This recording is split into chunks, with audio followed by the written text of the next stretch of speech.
नमस्कार दोस्तों, मैं विकास मल्होत्रा स्वागत करता हूं आपका लाल किताब एस्ट्रो सेंटर चैनल पर। दोस्तों, वास्तुशास्त्र में बहुत सारे नियम हैं जिनको अगर आप पालन करते हैं तो बहुत सारी चीज़ों से, बहुत सारे नुकसान से बचे रह सकते हैं। और वास्तुशास्त्र के कुछ नियम ऐसे भी हैं जो आपको जीवन में प्रगति पाने में बहुत हद तक मदद करते हैं। मेहनत दोस्तों आपको ही करनी पड़ती है, लेकिन वास्तुशास्त्र के कुछ नियम अगर आपको सपोर्ट दे दें तो उससे क्या रहता है कि जो आपकी मेहनत है प्लस ये कुछ लक का साथ मिल जाए आपको, तो आप अपना मनचाहा जो आपका ऑब्जेक्टिव है वो अचीव कर सकते हैं। आज के वीडियो में बात करूंगा 7 दौड़ते हुए घोड़ों की पेंटिंग। बहुत सारे लोगों को इस बारे में भ्रांतियां हैं। मैंने एक वीडियो ऑलरेडी इस विषय पर शेयर किया हुआ है, लेकिन उसके बाद भी बहुत सारे क्वेश्चंस आ रहे थे कि किस कलर के घोड़े होने चाहिए, क्या कलर लेना चाहिए। तो आज के वीडियो में मैं बहुत डिटेल में आपसे बात कर रहा हूं कि 7 दौड़ते हुए घोड़ों की पेंटिंग लगाने का लॉजिक क्या है, किस दिशा में लगाने चाहिए, क्या चीजें ध्यान रखनी चाहिए कि आप जब ये पेंटिंग लगाएं, क्या दिन श्रेष्ठ रहेगा इस पेंटिंग को लगाने के लिए, और कलर सिलेक्शन कैसे करना चाहिए। बहुत डिटेल में आपसे इस वीडियो में बात करूंगा, तो अंत तक हमारे साथ बने रहें। सबसे पहले तो ये समझना पड़ेगा, ये 7 दौड़ते हुए घोड़ों की तस्वीर लगा रहे हैं आप। 7 जो है, 7 नंबर जो है वो न्यूमरोलॉजी में केतु से संबंधित माना जाता है। अब केतु है झंडा, केतु है आपकी प्रगति का कारक। और केतु अगर आप ध्यान दें, लाल किताब के हिसाब से बुध और केतु खाना नंबर 6 उनका पक्का घर माना जाता है। खाना नंबर 6 होता है, उससे हम देखते हैं कंपटीशन। अगर कंपटीशन में विजय प्राप्त करनी है तो खाना नंबर 6 का अगर लॉर्ड स्ट्रांग हो, खाना नंबर 6 की पोजीशन अच्छी हो, खाना नंबर 6 को मदद मिल रही हो, और सबसे बड़ी बात केतु की पोजीशन अच्छी हो, तो आप जो भी जीवन में कार्य करते हैं उसमें प्रगति मिलती है। तो 7 नंबर का ये लॉजिक है। और एक और चीज भी है, केतु के आराध्य देव हैं गणेश जी लाल किताब के हिसाब से।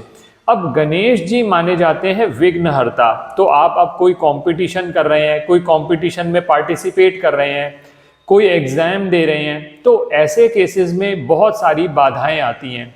तो उन बाधाओं को दूर करने के लिए अगर आपको विघ्नहर्ता की सपोर्ट मिल जाए तो उससे क्या रहता है कि आपका पथ जो है, प्रगति का पथ, वो सिक्योर होता है। और दूसरी बात दोस्तों ये ध्यान रखनी चाहिए, जो घोड़ा होता है वो चंद्रमा से संबंधित है। घोड़ा जो है वो गतिशीलता का प्रतीक है, प्रगति का प्रतीक है, और घोड़े में एनर्जी होती है। तो वो जो एनर्जी है वो मंगल से संबंधित मानी जाती है। आपने देखा होगा जब हम एनर्जी को भी मेजर करते हैं तो हॉर्स पावर के अंदर हम मेजर करते हैं। तो उसका लॉजिक यही है कि जो घोड़ों की एनर्जी है, अगर वो एनर्जी आपको मिल जाए, अगर वो एनर्जी आपके घर पर, आपके बिजनेस प्लेस पर होगी, तो आपका प्रगति करना सुनिश्चित हो जाता है। तो सबसे पहली बात तो ये समझनी चाहिए, 7 नंबर का मैंने लॉजिक बताया। और दूसरी बात, घोड़ों से संबंधित आपको बात बताई। घोड़ा चंद्रमा से संबंधित है और जो एनर्जी है वो मंगल से संबंधित है। अब आप वो तस्वीर लगाना चाहते हैं 7 दौड़ते हुए घोड़ों की, तो इसमें 2-3 पॉइंट्स इंपॉर्टेंट है। सबसे पहले तो दिशा। बहुत सारी लोगों में भ्रांतियां फैली हुई है। कोई कहता है साउथ दिशा में ना लगाओ, कोई कहता है ईस्ट दिशा में लगाओ। अब इसके लिए कुछ स्पेसिफिक एक्सपीरियंस के हिसाब से आपको चीजें बता रहा हूं, बहुत ज्यादा कारगर साबित हुई है, आप भी जरूर आजमा के देखिए। सबसे पहली चीज तो, अगर आप अपने व्यापार स्थल या बिजनेस प्लेस या ऑफिस में लगा रहे हैं 7 दौड़ते हुए घोड़ों की तस्वीर, तो इसमें आप एक चीज ये ध्यान रखिए कि ये तस्वीर आप दक्षिण दिशा में लगाएं तो सबसे बेस्ट रहेगा। अब इसका क्या लॉजिक है, ऑफिस में जो है आपको चाहिए एनर्जी काम करने की, और जो दक्षिण दिशा है लाल किताब से के हिसाब से खाना नंबर 3 से संबंधित है। और खाना नंबर 3 यानी आपने दक्षिण दिशा में लगाई तो मंगल के रिजल्ट्स जो हैं वो अच्छे हो जाते हैं, मांगलिक कार्य होना संभव हो जाता है। ये सबसे पहला लॉजिक है। हाँ, एक चीज ध्यान रखिएगा, जैसे आपने केबिन के अंदर अपने ये तस्वीर लगाई, तो इस तरह से तस्वीर लगाएं, इस तरह से तस्वीर का चयन करें कि घोड़े जो है केबिन के अंदर आते हुए प्रतीत हो, यानी वो एनर्जी आपके केबिन में आती हुई प्रतीत हो, तो और ज्यादा अच्छा रहेगा। पहली चीज तो ये ध्यान रखनी है।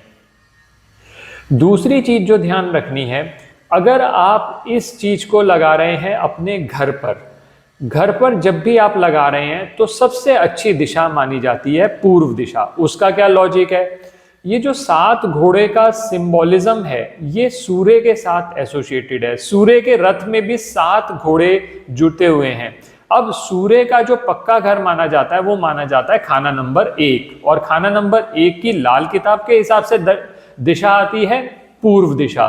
तो अगर आप घर में लगा रहे हैं तो सबसे अच्छा रहेगा पूर्व दिशा में लगा लें आप। अब इसी में एक चीज और ध्यान रखनी है, अगर आपका जो कामकाज है या आपका जो बिजनेस है वो सरकार से संबंधित है, आपको सरकार से बहुत काम पड़ता है, सरकारी कोई कॉन्ट्रैक्टर है, तो ऐसी दशा में भी आप ये जो तस्वीर है पूर्व दिशा में लगाएं तो ज्यादा बेनिफिट होगा, क्योंकि सूर्य के फल जो हैं वो अच्छे होते हैं, और सूर्य के साथ जब केतु यहाँ पर इन्वॉल्व होगा तो सूर्य के फल को वो उच्च का कर देगा। तो ये दूसरी लॉजिक हो गया। अब लेकिन कई लोग ऐसा कहते हैं धन संबंधी समस्याएं बहुत ज्यादा आ रही हैं।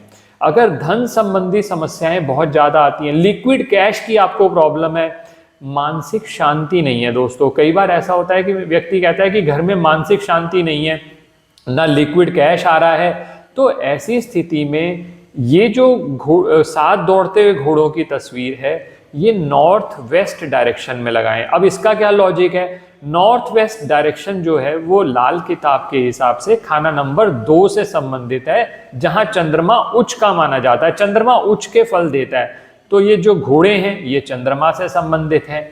आपने ये 7 दौड़ते हुए घोड़े लिए जो जिसमें सूर्य का भी समावेश हो गया और मंगल की एनर्जी है, तो नॉर्थ वेस्ट डायरेक्शन में जब आप लगाएंगे तो चंद्रमा के अच्छे फल मिलने आपको शुरू हो गए। तो इससे क्या रहा कि चंद्रमा के फल अच्छे मिले, लिक्विड कैश बढ़ गया, मन की शांति भी मिली, क्योंकि घोड़े अगर आप सफेद कलर के घोड़े का प्रयोग करते हैं, मैं आगे बात करूंगा आपसे, तो वो शांति का प्रतीक है, तो उससे चंद्रमा के रिजल्ट भी आपके इंप्रूव हो जाते हैं। तो ये बात तो हुई डायरेक्शन की कि किस डायरेक्शन में लगाना चाहिए। अब लोगों को ये भ्रांतियां भी बहुत होती हैं कि घोड़ों की तस्वीर कैसी लेनी चाहिए। अलग अलग घोड़ों की तस्वीर आपको मिल जाएगी, किसी में 7 है, किसी में 10 भी है, किसी में 1 भी है। सबसे पहली बात जो ध्यान रखनी है, आपको 7 दौड़ते हुए घोड़ों की तस्वीर लेनी है। 7 से कम नहीं होने चाहिए, 7 से ज्यादा नहीं होने चाहिए। मैंने लॉजिक आपको बता दिया। ये सब जो उपाय हम कर रहे हैं केतु से संबंधित है। अब 7 नंबर ही आपने मिस कर दिया तो केतु का ये इंपैक्ट ही खत्म हो गया। तो सबसे पहली बात तो ये ध्यान रखनी है। दूसरी बात, अब ये जो तस्वीर आप ले रहे हैं इसमें दूसरी बात आप ये ध्यान रखिए कि घोड़े जो हैं आक्रोशित मुद्रा में ना हो, ऐसा ना लगे कि वो गुस्से में है, वो आराम से दौड़ते हुए प्रतीत हो। दूसरी चीज ये ध्यान रखनी है। और तीसरी चीज, वो एक ही डायरेक्शन में दौड़ रहे हैं, ऐसा नहीं हो रहा कि एक डायरेक्शन में जा रहा है, दूसरा दूसरी डायरेक्शन में जा रहा है, तीसरा तीसरी डायरेक्शन में जा रहा है, 2 इधर देख रहे हैं, 2 इधर देख रहे हैं, लेकिन डायरेक्शन जो है उनकी अलग अलग है। तो ऐसे केसेस के अंदर वो तस्वीर आपको फायदे की जगह नुकसान दे सकती है, ये भी ध्यान रखिएगा। चौथी चीज, घोड़े किसी रथ के साथ नहीं बंधे हुए होने चाहिए, घोड़े फ्रीली मूविंग होने चाहिए। और 5वीं चीज जो इंपॉर्टेंट है, उन पर लगाम नहीं बंधी हुई होनी चाहिए। घोड़े फ्रीली मूव कर रहे हैं जैसा कि मैंने आपको पहले बताया। और कोशिश करिए जो तस्वीर आप लेते हैं उसके अंदर घोड़े के जो पैर हैं वो आपको दिखाई दे रहे हैं। घोड़े एक ही डायरेक्शन में जा रहे हैं, घोड़े एनर्जी दिखा रहे हैं। और अब जो सीन, अब इसके बाद जो बात आती है वो सीन, कैसा सीन होना चाहिए, क्योंकि आजकल जो तस्वीरें मिलती हैं किसी में सनराइज हो रहा है, किसी में सनसेट हो रहा है, किसी में कोई कलर यूज किया गया है, वैसे कोई ऐसी तस्वीर मिल जाए जिसमें सनराइज हो रहा है तो वो ज्यादा अच्छी रहेगी, वो बेटर रहेगा आपके लिए, आप ऐसी तस्वीर लें, पहली चीज। दूसरी बात, कलर कॉम्बिनेशन की बात आती है। देखिए इसमें सबसे बेस्ट कलर कॉम्बिनेशन तो ये रहता है, ऑरेंजिश ले लें आप या येलो कलर ले लें। इसमें आप ब्लू और ब्लैक कलर अवॉइड कर सकते हैं। ब्लू और ब्लैक कलर हम सिर्फ सेफ, क्योंकि ऐसा होता है कि अगर किसी को स्पेसिफिकली आप रिकमेंड करें तो वो उसकी पत्री के हिसाब से किया जा सकता है, लेकिन अब क्योंकि बहुत सारे लोग वीडियो देखते हैं तो इन जनरल सेफ कॉम्बिनेशन यही रहता है कि ऑरेंजिश कलर ले लीजिए या फिर येलो कलर ले लीजिए। ब्लू और ब्लैक को आप अवॉइड करिए उस तस्वीर के अंदर बैकग्राउंड में। अब घोड़े किस कलर के होने चाहिए, मैंने पहले बता दिया, घोड़े सफेद कलर के सबसे बेस्ट रहेंगे, आप वो कलर आसानी से चूज कर सकते हैं। अब ये बात भी हो गई। अब इसके बाद क्वेश्चन ये उठता है कि ये किस दिन आप अपने घर पर लगा सकते हैं। वैसे तो किसी भी दिन अगर आप थोड़ा सा पंचांग देखकर लगा लें, चतुर्थी, नवमी, चौदस अवॉइड कर दें तो वो ज़्यादा अच्छा है। बाकी सबसे बेस्ट डे जो रहेगा वो सोमवार वाले दिन आप ये तस्वीर लगा सकते हैं। लेके आप किसी भी दिन आ जाइए। आप ये कर सकते हैं कि आप अपने मन में अपने इष्ट देव को याद करते हुए सोमवार को ये तस्वीर आप जहां पर भी लगाना चाहते हैं, चाहे ईस्ट डायरेक्शन में जैसा मैंने बताया, या साउथ डायरेक्शन में, या नॉर्थ वेस्ट डायरेक्शन में। ये 3 डायरेक्शन सबसे ज्यादा सेफ मानी जाती हैं। हालांकि और डायरेक्शंस रिकमेंड की जा सकती हैं, लेकिन फिर उसके लिए आपकी पत्रिका के कॉम्बिनेशन भी देखने पड़ते हैं। तो बेस्ट जो कॉम्बिनेशंस हैं वो मैंने आपको बता दिए। बस ये ध्यान रखिएगा, घोड़े एक ही डायरेक्शन में दौड़ते हुए होने चाहिए, 7 से ज्यादा ना हो, 7 से कम ना हो। तो ये अगर आप चीज देखेंगे तो आप जब ये तस्वीर लगाएंगे तो आपको उस जगह पर एनर्जी का फ्लो बेटर मिलेगा। और एनर्जी अगर अच्छी फ्लो कर रही हो, पॉजिटिव एनर्जी हो, वास्तु के हिसाब से भी आपको कुछ हेल्प मिल जाए, तो जो आप एफर्ट्स करते हैं, बहुत सारे लोग ऐसे भ्रांतियां डाल देते हैं कि आपने ये तस्वीर लगा दी तो एकदम ही आप लखपति करोड़पति बन जाएंगे। ऐसा नहीं होता दोस्तों। लेकिन ये होता है कि आपको जिस टाइम पे आप मेहनत कर रहे होते हैं, आप अगर 97 पे अटक रहे हैं, 99 पे अटक रहे हैं, तो आपको एक सपोर्ट की जरूरत होती है। वो सपोर्ट इस पेंटिंग से मिल जाती है। एक मोरल बूस्टअप हो जाता है। जैसे ही आप इस पेंटिंग को देखेंगे तो आपको ये ध्यान आ जाता है कि मेरा कुछ लक्ष्य था, तो उस लक्ष्य के लिए आप अपने पूरे एफर्ट्स लगाने पड़ते हैं। दोस्तों, एफर्ट्स आपके ही होते हैं, किस्मत आपकी होती है। थोड़ा सा साथ मिल जाए, अगर अपने स्टार्स का साथ मिल जाए, यही ज्योतिष है। अगर कोई ये कहता है कि एकदम ही सब कुछ बदल देगा, तो फिर वो उस केस के अंदर आप भी समझ सकते हैं कि फिर वो किस तरह से आपको क्या चीज परोसने की कोशिश कर रहा है, और इसमें आपका नुकसान ही है, क्योंकि वो चीज आप कभी अचीव नहीं कर पाएंगे और फिर डिप्रेशन और प्रॉब्लम्स और इवन एस्ट्रोलॉजी में भी आपको विश्वास खत्म होने लग जाएगा। सपोर्ट जरूर मिलेगी। आप इस पेंटिंग को लगा के देखें। कुछ रूल्स मैंने जो आपसे बात करी हैं, वो रूल्स अगर आप ध्यान में रखेंगे लॉजिक के साथ, तो आपको इस पेंटिंग का लाभ जरूर मिलेगा। आशा करता हूं दोस्तों वीडियो पसंद आया होगा। वीडियो पसंद आया तो लाइक करें, बाकी लोगों के साथ भी शेयर करें, और चैनल पे नए हैं या अब तक सब्सक्राइब नहीं किया तो प्लीज सब्सक्राइब कर दें। बेल बटन को पुश करना ना भूलें, ताकि समय पर वीडियोस की नोटिफिकेशन आपको आती रहे। किसी भी तरह के ज्योतिषीय परामर्श के लिए हमारी वेबसाइट्स पर विजिट करके अपॉइंटमेंट बुक कर सकते हैं, जिनका लिंक डिस्क्रिप्शन बॉक्स में दिया हुआ है। धन्यवाद दोस्तों।